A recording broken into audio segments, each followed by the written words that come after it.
Desde el hecho de que vivir tiene ese punto complicado y creo que algo que tenemos que hacer previamente antes de pensar en cómo romper techos de cristal es darnos cuenta de lo que tenemos que resistir y que la manera, creo que más eficiente, obviamente es un pensamiento personal, de resistir es creando comunidad, creando casa, creando vínculos relacionales verdaderos, humanos, de tocarnos la mano y de encontrar a Jesús en esas comunidades. Y a partir de entonces, romper. ¿Vale? ¿Y qué quiero decir con eso de romper? ¿Qué supone? Para mí resistir conlleva romper, ¿no? Conlleva proyectarse.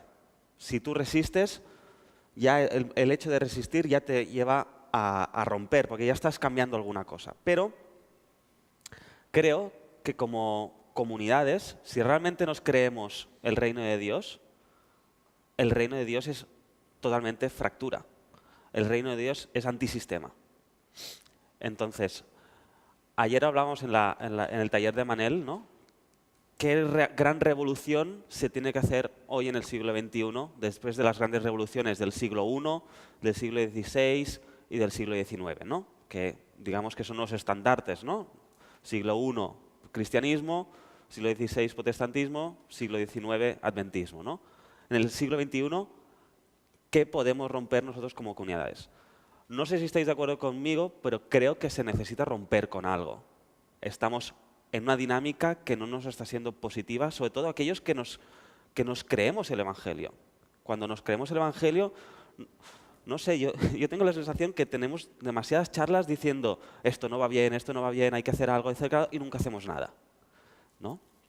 Y entonces voy a aportar, obviamente voy a hacer lo mismo que siempre, voy a dar ideas sin romper, porque si empiezo a romper algo aquí, igual ¿no? Pero creo que tenemos que, ahora que somos un grupo de resistencia, ¿no? Que somos una casa, más o menos, ostras, animarnos a realmente pensar, hay que romper, pero romper con sentido. Obviamente no se trata de romper por romper, ¿no? Entonces, me hace pensar, ahora voy a otro tipo de referente, me hace pensar en Juego de Tronos. Cuando digo Juego de Tronos siempre hay gente que dice, ay, venga. Hay una frase que me gusta mucho, que es muy definitoria de la serie, de Daenerys, que dice, ahora lo diré en inglés para quedar mal, dice, I'm not going to stop the wheel, I'm going to break the wheel. No voy a ser una persona más del ciclo de la vida o de los reinos, etcétera, sino voy a romper con todo, vamos a generar una nueva generación o un nuevo mundo, ¿no? En cierto sentido. Me gusta mucho esa frase porque define mucho un poco la esperanza que hay dentro de la serie, ¿no? La escatología que hay dentro de la serie. Pero creo que es lo que nos toca. Nos toca, en cierto sentido, estamos en una rueda. Nuestra iglesia también es un sistema. Hablaba antes del sistema tecnológico, hablaba del sistema económico, el sistema mundial que hay, pero nuestra iglesia también es un sistema. Y como tal, pues se retroalimenta y sigue una dinámica y nosotros estamos inmersos en ella, pero no nos acaba de satisfacer. Porque Jesús vino a instaurar un reino de Dios. El reino de Dios, no un reino de Dios, el reino de Dios. Se acabó formando una iglesia, se acabó formando una institución, ¿no? Y nosotros estamos inmersos en ella, pero la institución necesita moverse, necesita algo nuevo. El adventismo cuando se inició, o la reforma cuando se inició, tenía el poder de que era movimiento, de que había algo que cambiaba, ilusiones, etc. Cuando estás dentro de un sistema estancado, aguas estancadas, ¿qué pasa? Pues ya sabéis lo que pasa. Entonces, creo que tenemos que romper y nos tenemos que animar a encontrar los ingredientes, las reflexiones. Creo que estamos en generación para reflexionar cómo romper. Y romper desde la microescala, desde los grupos, pensar formatos nuevos, ilusionarnos, trabajar con ello. Fijaros, el reino de Dios era tan antisistema que Jesús acabó en una cruz. Imaginaos lo antisistema que era, ¿eh? Bien, entonces os voy a presentar muy brevemente y después lo discutimos, ¿vale? Porque creo que es un tema que todos lo tenemos dentro y podemos aportar mucho más que lo que voy a aportar yo. Pero yo voy a aportar los dos elementos que creo personalmente esenciales para esa fractura, ¿no? Las grietas diferentes a que se parecen a estos techos de cristal. Son los siguientes, sobre todo pensando en eso, ¿no? La inercia que llevamos el adventismo en Europa, sobre todo, ¿no? Nuestras iglesias, Urgell, Sagunto, el CAS, etc. Son las siguientes. La primera es que creo esencial que nos falta, y ahora diré una palabra que diréis, vaya carca este tío, ¿con qué palabra nos llega ahora? Aquí nos está hablando de romper y de repente nos va a decir una cosa que de los años 40. Yo creo que los cristianos, y os voy a dar la cita, nos falta ser más místicos. Palabra vieja, ¿eh? Hay una frase de Karl Rahner, un teólogo católico, que dice: el cristianismo del futuro será místico, es decir, una persona que ha experimentado algo o no será cristiano. ¿Vale? Esa frase será, digamos, la primera parte. Yo creo que nos falta ser más místicos. ¿Qué me refiero con místicos? Aquí ya Karl Rahner apunta algo. Un místico es alguien que experimenta algo. Yo venir a la iglesia y no experimentar, mejor me quedo en casa. Tenemos que conseguir que los sábados o los grupos se experimente algo. Y claro, el problema es que ¿cómo experimentar en un mundo en que recibimos estímulos todo el rato? Estamos constantemente estimulados. Desde las 8 de la mañana o las 7, los que nos levantamos a las 7, hasta última hora de la noche, constantemente estimulados. ¿Cómo experimentar algo? Experimentar emociones, experimentar que de repente eso dices, wow, eso es distinto, eso me hace vibrar, eso me hace tirar hacia adelante. Creo que necesitamos replantearnos para experimentar y nos cuenta experimentar. Buscamos formatos nuevos, buscamos cosas y los chavales de 18, 17, 20 les cuesta experimentar porque están experimentando todo el rato y emociones mucho más fuertes. Antes decía, ¿no?, que un problema del sistema tecnológico también es que con la ilustración, etcétera, hicieron que Dios fuera un geómetra, ¿no?, un matemático. Dios se llega por la razón, ¿no? Y a veces nosotros los adventistas también tendemos un poco a eso, ¿no? A un Dios que lo podemos razonar, lo podemos llegar expresándolo con conceptos. Y Dios es un poeta. Dios es un puro poeta. Con Él no llegamos con fórmulas, llegamos a través de la poesía. Se nos escapa, Dios se nos escapa y tenemos que expresar ese Dios que se escapa, que lo intentamos entender y no lo entendemos, no llegamos a entender. Tenemos que experimentarlo y transmitirlo. Me gusta mucho un texto que si lo pensamos un poco es brutal. Jesús muere, Jesús está en la tumba. ¿Quién va a la tumba? Las mujeres, ¿verdad? ¿Por qué van a la tumba? ¿Qué esperan en la tumba? ¿No? Jesús ha muerto. ¿Qué esperan? Ellas piensan, ellas van a la tumba, intuyen, no tienen ninguna seguridad de nada, no van allí esperando, es que el tercer día va a resucitar seguro. No, ellas intuyen. Yo creo que nos falta intuición, a Dios intuirlo.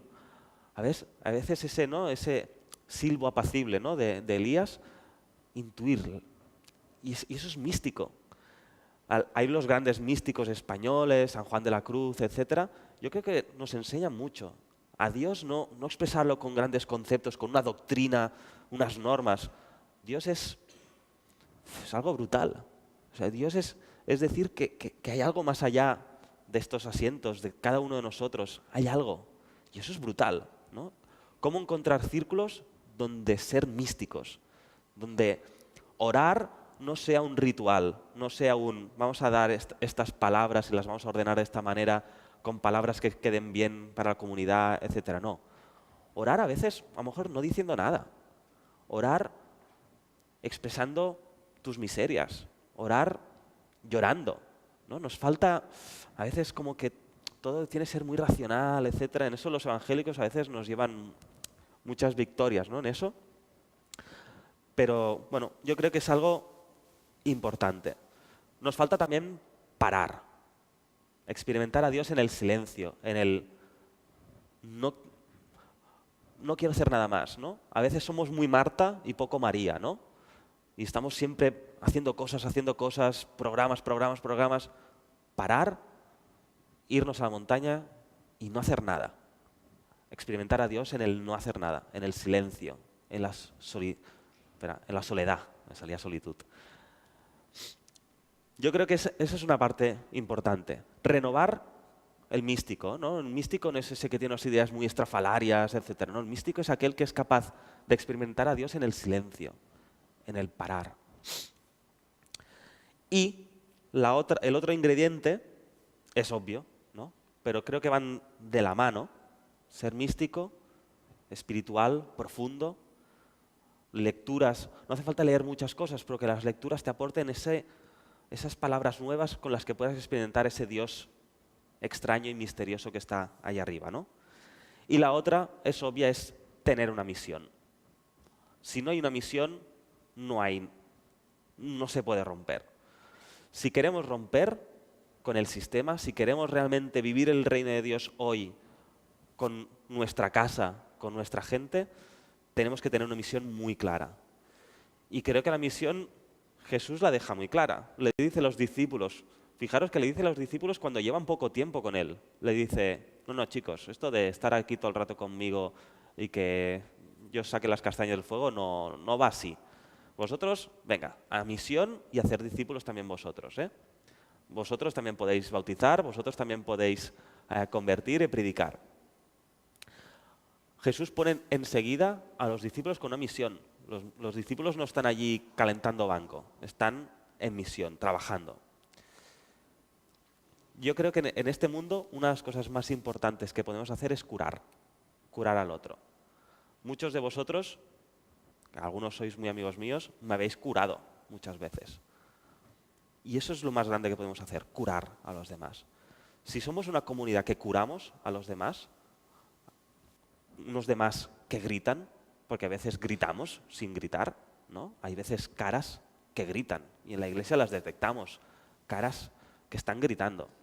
Si somos capaces de eso, ya estamos haciendo una misión. Obviamente también, para tener una misión, hay que explorar nuevos formatos.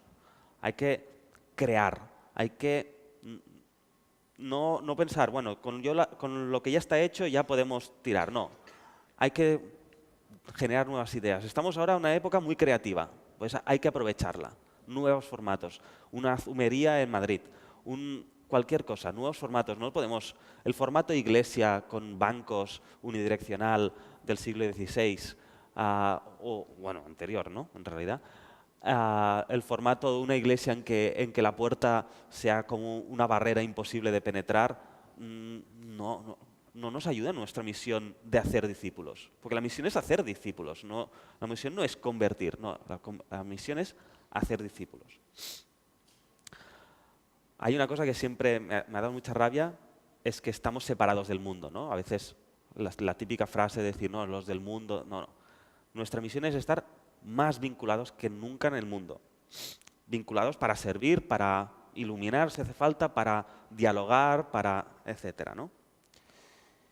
Y en eso, pues, os toca a vosotros. Vosotros vivís la realidad aquí en Valencia, en Sagunto, y mi propuesta es esta, que obviamente es una propuesta que ahora podemos dialogar, lo que sea, pero mi propuesta es resistir a los envites del mundo. Cuando hablo de mundo aquí hablo de grandes sistemas de pensamiento. Ser místicos, en el sentido de encontrarnos y que la espiritualidad no sea algo artificial, sino que sea algo que venga del corazón y a veces de más adentro incluso, y que tengamos una misión. Y esa misión tiene que ser vinculada con nuestros amigos, vinculada con nuestras familias, con nuestros vecinos, y que, no sé, me gustaría que cuando me haga mayor hayamos cambiado algo. Yo, sinceramente, estoy en un momento de mi vida que ir a la iglesia cada vez siento que estamos perdiendo el tiempo. Siento ser tan claro. Siento que tenemos un potencial muy grande como para hacer algo. Hacer algo que ayude a la gente. Jesús es algo extraordinario que hemos experimentado en nuestra vida.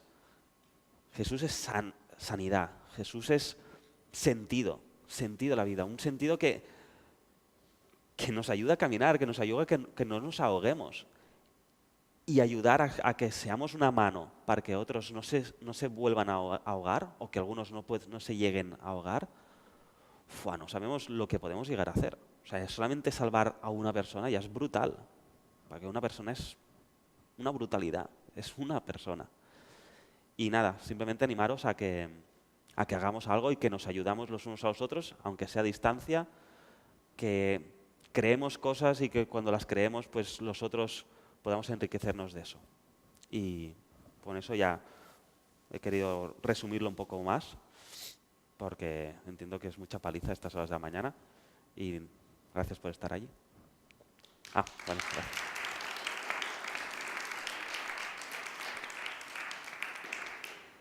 Y si hay preguntas, diálogo, me siento aquí. Y yo también estoy preocupado porque sin ningún problema podemos seguir ofreciendo actividades, podemos seguir ofreciendo 1000 cosas, dinámicas y tal, pero necesitamos entender estos conceptos, entender que toda la iglesia tiene que cambiar para que incluso los jóvenes cambien. Si no cambiamos a nivel de familias, si no cambiamos a nivel de... Yo lo defino en esto, superficialidad. Sí, totalmente. Así que te agradezco porque he tomado muchos apuntes. Merci. Sí, gracias Llopis por las dos reflexiones y la profundidad que imprimes en ello, porque se agradece mucho y podríamos estar como siempre horas hablando de los temas porque has inspirado muchas ideas, ¿no?, para poder dialogar. Me centro solo en una, cómo podemos experimentar a Dios cuando queremos a un Dios amigo, a un Dios salvador, pero no queremos a un Dios rey de nuestra vida. No es una pregunta de republicanos o monárquicos, pero me da la sensación de que a veces queremos o buscamos un Dios que sea nuestro colega, pero no que sea nuestro rey, no que sea esa dinamita que nos transforme por completo. Y apuntabas a la idea de romper.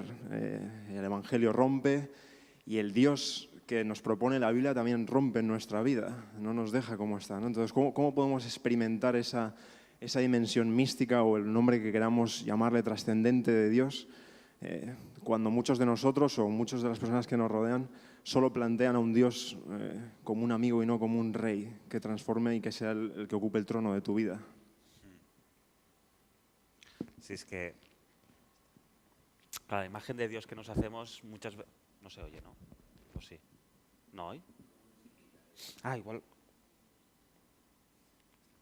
¿Hola? ¿Sí? ¿Ahora sí? No. Ahora sí, ¿no? No, que, claro, el problema es que nos hacemos las imágenes de Dios constantemente, ¿no? Y Dios siempre se escapa. Fíjate las parábolas, que la parábola es como, de repente, es como una imagen de Dios normal, y de repente, ¡pum!, rompe, ¿no? De repente el protagonista de la parábola o de repente hace algo que dices, pero no, eso no es normal. O sea, de repente el padre sale a abrazar al hijo, ¿no? O de repente es el samaritano el que hace todo lo que hace, ¿no? Siempre las parábolas nos sorprenden porque Dios siempre nos sorprende. Y el problema es que nos hacemos imágenes de Dios constantemente. Y el tema es dejar a Dios ser Dios, ¿no? A veces queremos que Dios sea lo que nosotros nos imaginamos que es. Y para mí el ser místico es eso, ¿no? Dejar que Dios sea Dios y yo me voy aproximando, voy haciendo mis lecturas, voy haciendo mis reflexiones y me hago imágenes, cada vez intentar que sean más depuradas de Dios, ¿no? Pero Dios siempre estará más allá, ¿no? Más allá. Y que sea rey, ¿no? Que sea realmente trascendente. Eso, a veces es que, claro, nos aproximamos, no dejamos que Dios sea Dios. Y que gobierne la vida, ¿no? Y dejar que el día a día tenga su espacio, que empecemos con él y que acabemos con él, ¿no? Qué difícil es, porque a veces acabamos con nosotros mismos, nuestro ego está allí siempre dominando. Yo creo que igual primero tenemos que romper con nuestro ego. Eso sería primero el gran reto, ¿no?, de cada uno, de decir... Y por eso también es muy importante servir. Cuando tú sirves a los demás, tu ego de alguna manera, quieras o no, se deshincha, ¿no? Porque ves otras realidades, te das cuenta de que, pues, que Andrés es otra persona, tiene otra manera de pensar, o que Solén es diferente, su sistema de pensamiento es otro, y eso te ayuda también a romper con tu ego, porque dices, pues a ella la vida le funciona, a él le funciona. Bueno, ¿por qué siempre nos centramos en lo que pensamos nosotros, lo que hacemos? si hacemos eso no dejamos a Dios que sea el rey, porque es que somos nosotros el rey. Y eso es un gran reto también, ¿eh? Cómo superar nuestro ego. Y por eso también la casa es importante, porque la casa nos ayuda a decir, estoy aquí, ¿no? Estoy aquí por ti. Y si estoy aquí por ti, ya estoy dejando que en mi reino haya otra persona, ¿no? Y si ya está la otra persona, Dios es como que es la cola, ¿no? Bueno, la cola, ¿entendéis? ¿No? El pegamento, como se pone allí, ya dejas que de alguna manera pase. No sé, es complicado, pero es importante pensarlo. Bueno, yo, pensamiento en voz alta. Estás hablando de nuevos modelos, los espacios marcan, desde la historia del arte lo sabemos, ¿no? Jared, en esta situación, es verdad que estamos en la montaña y eso es una maravilla, traer los nenes y dejarlos sueltos, que a veces no van ni a la escuela sabática, pero ese es otro tema. Pero dejarlos sueltos aquí es encantador pasar el sábado. Después pasarlo en Badalona, que lo conocéis algunos, con una callecita ahí estrecha, que cuando yo llegué pasaban coches y una acera estrecha, ahora es peatonal, qué guay. Tenemos ahí claro, llegó aquí, maravilloso. Tenemos un proyecto de iglesia nueva que no sé hasta qué punto están los diseños avanzados, pero ¿qué diseño debiera tener una iglesia para que dure hasta que el Señor venga, que a lo mejor se tarda en venir décadas? Entonces, estamos diseñando una iglesia, me imagino que con formatos tradicionales. ¿Qué tendría que tener? Ahora lo que está más así de moda es rollo, bueno, en Dinamarca hay las iglesias café, cero, no he ido nunca a cero, pero creo que también es un poco ese rollo, ¿no? Mesas, tomar algo. Yo creo que algo más informal, más real, ¿no? Yo creo que un modelo de iglesia que funcionaría es que haya más diálogo y menos rollo. Lo tiene que transmitir el diseño, exactamente. Sí, es que obviamente el espacio condiciona y es algo importante, aunque obviamente lo más de fondo que tiene que haber es la idea. Y la idea tiene que ser la que haga que el formato de espacio pues se acondicione a la idea. Sí. Es que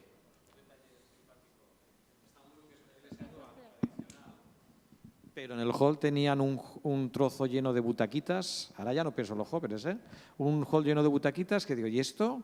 A la salida estaba toda la gente mayor sentada ahí tan a gusto y la gente de 30, 40 hablando con ellos, pero ellos estaban acomodados y pensando también en nuestro futuro, A mí me ha encantado también todo lo que has dicho y como han Sí. dicho por aquí estoy de mi acuerdo ego se en está todo. hinchando muy mal.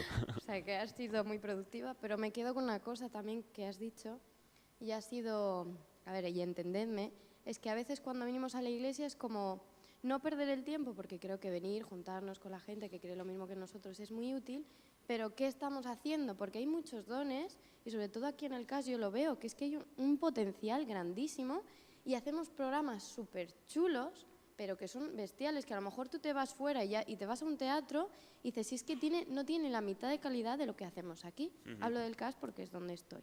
Entonces pienso en qué hacemos para los de fuera. Exacto. ¿Los de fuera nos conocen? ¿Realmente nos conocen? Pensamos que tenemos el cole aquí y que ya por eso la gente nos conoce. Pero ¿cómo nos conoce? Nos pasaba a Raúl y a mí que fuimos a un congreso de videojuegos y estuvimos allí hablando con la gente, nos lo pasamos pipa, estuvimos allí hablando de videojuegos bíblicos porque estábamos haciendo y nos dicen, ¿pero vosotros de dónde sois? Y le decíamos, no, pues nosotros somos adventistas. ¿Adventistas? Y digo, sí, y eran gente de aquí de la zona. Sí, adventistas. ¡Ah, los de la montaña! Y yo era como, madre mía, los de la montaña, sí. Y es como, no sé, en ese momento fue como, chan. O sea, criticamos a los monjes y a las monjas que vivían en clausura, que no se mezclaban con el mundo, y nosotros estamos haciendo lo mismo. Sí. Y con otras asociaciones también. Me pasó que fui a acompañar a un papá que no tenían dinero para dar clases particulares a sus hijos. Fuimos a llevarlo a otra fundación donde hacían clases para niños y cuando llego allí, ¿de dónde vienes? De Adra, de Adra, de Adra. ¿De qué me suena? Bueno, sí, Adra, no sé si conocerás a los adventistas. ¿Los adventistas? ¿Quiénes son los adventistas? Salta otro. Sí, los del cole, los de la montaña. Yo otra vez, los de la montaña. Pero que no nos conocen por hacer. Digo, ¿pero cómo puede ser? Sí. Con las cosas tan chulas. Entonces es un poco la reflexión. Sigamos haciendo lo que hacemos, pero compartámoslo con los demás. Hagamos lo mismo que hacemos aquí, pero en el pueblo, y compartamos, porque es eso, hacemos cosas muy chulas de calidad, pero ¿hasta qué punto la gente lo ve? ¿Hasta qué punto lo compartimos? ¿No? Y yo creo que también es una manera de predicar. No sé, era un poco la reflexión que yo también me hago a mí misma. Sí, ¿no? Cuando he dicho esto de perder el tiempo, iba un poco en esa dirección de decir, Sí. wow, es que todo lo que estoy invirtiendo aquí lo podría invertir en algo más eficiente, ¿no? Ahora estoy siendo científico también, ¿no? Pero sí que es verdad que a veces somos muy poco eficientes. Un poco también lo he pensado porque ayer, en todas las conversaciones que tuve, tanto en la comida como en conversaciones en pasillos, en la cena, etcétera, veo que vais un poco en la misma dirección, ¿no? De decir, hay que involucrarnos, hay que crear espacios y en la charla de Manel también lo vimos, etcétera. Y claro, pues como veo que estáis en la misma línea que yo, también me crezco, ¿no? Y digo, wow, pero hagámoslo, pongámonos manos a la obra y hay que hacerlo. Porque a veces también pensamos como que la institución nos lo va a hacer, ¿no? Y la institución va en su línea. Es una institución enorme, mundial, y no nos va a solucionar las cosas. Creo que la cuestión es hacerlo localmente. Y a lo mejor falla el proyecto. Y los proyectos tienen una durabilidad. El Tian Talk en Barcelona pues va y viene, tiene sus momentos, etcétera. Yo que sé, hay proyectos que no han salido, pero no tiene por qué ser el fin del mundo eso. A lo mejor eso te lleva a que reflexionas y otra gente te coge y sigue por otro lugar, etcétera. Sí, sí. Por ahí una mano. Sí, realmente la última parte también me ha tocado mucho de lo que tú dices sobre que perdemos el tiempo y de qué hacemos. Y realmente aún estoy hace ya un mes, yo estoy pensando en eso, en la reforma, en el momento de la reforma y John Knox. En este punto yo me digo siempre, no es tanto qué hacemos aquí, que es el problema, pero yo creo que cada uno personalmente, ¿cómo me va a decir eso? ¿Cuánto mi corazón está latiendo como el corazón de Dios hacia los demás? Porque cuando yo miro a la oración de John Knox, él dijo solo una cosa, Señor, dame a Escocia o me muero. Y yo creo que es eso que nos cuesta. Cuando yo camino en la calle, en Sagunto o donde sea, cuando yo estoy mirando a alguien, yo estoy pensando, Señor, dame a esta persona, yo quiero ver a esta persona en el cielo, o yo hago mi vida y solo el sábado, oh, Señor, ayuda a la gente. Yo creo que es eso que nos falta. Nos falta realmente el corazón de Dios que Él quiere que cada uno sea salva, no de juzgar, oh, esta tiene mini falda, esta tiene, no. Yo quiero ver a esta persona en el cielo. Por eso un pastor decía una vez, cuando tú oras estas oraciones, no, Señor, si es tu voluntad, no, es su voluntad. Pues tú necesitas pedirlo, Señor, yo quiero, no, Señor, si quieres. No, porque es su voluntad de salvar a toda la gente. Sí, sí, muy de acuerdo. Muy de acuerdo, no puedo completar. Bueno, gracias, Jopis, por venir y darnos estas charlas tan guays. Y, a ver, mi pregunta va un poco en el sentido de que creo que nos centramos mucho en salir afuera, hablar a la gente y darnos a conocer, y es genial, me parece genial. Pero creo que a veces olvidamos el gran problema que tenemos en las iglesias de que los jóvenes se nos van. Y cuando se nos van es como, ay, sí, pues este se nos ha ido y a la semana que viene se nos olvida. Y es un problema muy chungo, porque, bueno, muy difícil, porque se nos van amigos, se nos van familiares, nos centramos en hacer actividades muy bonitas y muy espectaculares, pero a veces se nos olvidan nuestra familia. Entonces, mi pregunta es, ¿qué nos falta? ¿Sabes? ¿Qué podemos hacer para que conservar a nuestros hermanos, para conservar a nuestra familia? Porque si una familia no está unida, ¿cómo vamos a hacer que nuestra familia crezca? Claro, por eso he hecho la doble charla, ¿no? Porque la parte fundamental es la casa. Cuando tú te sientes de casa no quieres marchar, ¿no?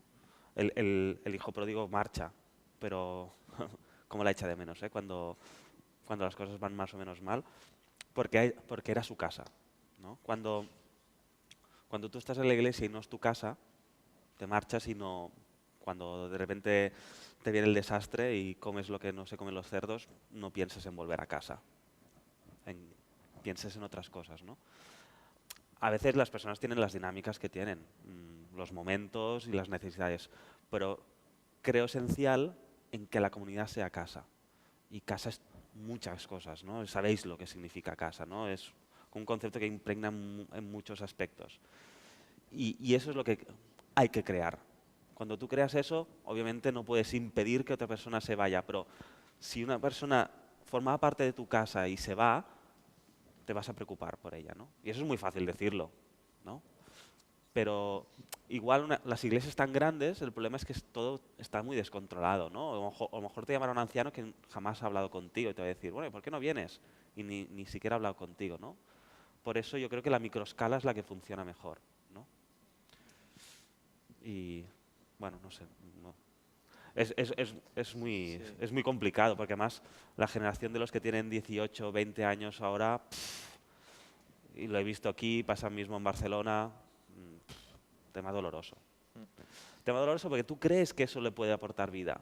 Y ves que la persona se aparta y crees, te vas a encontrar algo que te va a hacer un montón de dolor y a lo mejor eso será irreversible, no sé, y no puedes hacer nada. Pero crear casa. Bueno, yo voy a ser muy breve, muy breve. Un poco un comentario con lo que estamos hablando, que nos pasó. Yo estuve muchos años viviendo fuera de España y cuando volví, pues de mi generación, que somos 2. O sea, es muy triste. Sí, Pasa a muchos niveles. Somos 2 que hemos quedado contados. Entonces, el resto no están. Pero el hecho de que no están, yo lo cogería con pinzas. Porque yo sí he tenido contacto con ellos, he hablado y no han dejado de creer en Dios. Sí, sí. Pero en algún momento lo que estás comentando han dejado de sentir esto como casa o lo han notado como otro. Es como han perdido el objetivo para ellos de lo que es iglesia, que es simplemente reunirse 2 en mi nombre, Sí, sí. no tantas formalidades. Pero no es gente tampoco que ha dejado o se ha ido. Yo creo que uno sigue siendo hijo de Dios y ahí está la justificación por la fe. Pero hay decisiones que también son personales. Pero yo creo que ahí es donde muestras tu amor y la aceptación a la persona y da igual si está dentro o fuera. O sea, yo la voy a tratar como siempre la he tratado y vamos a quedar como siempre hemos quedado y ya está. Sí. Y yo creo que en ese sentido no es tanto, no sé qué piensas, tanto actividades, sino es más la aceptación que haces tú con la persona. Si tú la aceptas, relación. la decisión que vaya a tomar es la decisión de la persona, pero cara a ti no debería cambiar para nada. Y creo que la relación con Dios es diferente, no sé, es mi opinión. Sí, sí. No, y a veces, pues eso, una persona a lo mejor no te entrará nunca en la iglesia, pero a lo mejor necesita hablar contigo. ¿Ya se termina? Y qué guay es poder, ¿no?, tener ese amigo que ya no va a la iglesia para nada, pero que contigo dice, ostras, que contigo noto algo especial y contigo puedo hablar de esos temas, ¿no? Yo me he encontrado muchas personas súper espirituales que no quieren saber nada de la iglesia, pues que tienen odio a la iglesia, ¿no? Pero tienen una espiritualidad ahí latente o no, o a veces ni latente, que es brutal, ¿no? Y que aprendes tú de esa persona.